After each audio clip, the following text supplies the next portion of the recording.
Hi, it's me again with Corel Draw Tips and Tricks. And inside of Corel, there's a lot of ways to search for shapes. Search fill colors, outline width, and even shape types. But inside of Macro Monster E-Cuts, they've added a new element, or I just been playing around with it tonight. I'm going to purposely, I made this L. This is going to be a box in the shape of a letter L. And I purposely made two copies and I changed them. So if you look, this box part has 60 nodes. This one has 61 and this one has 61. So with that one selected, we're going to click on node count and I'm going to hit delete. And it deleted the two that had 61 nodes.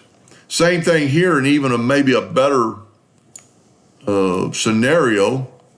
We've got one of these that only has 4 nodes and the rest of them have 5. Now this would be not a great scenario, but we're going to go right here and select the one that has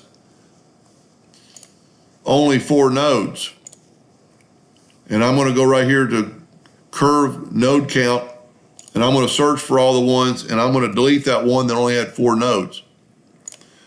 Backing up, I could take all the 5 node ones, advanced search, and hit delete. It left the one with 4 nodes. So there's another way you could search for items and objects inside of Corel. And I'm going to try to cut this out in the next couple of days, and I'll maybe make a video on how well it worked with finger joint shapes. But anyway, I hope that helped a little bit. Thank you for watching.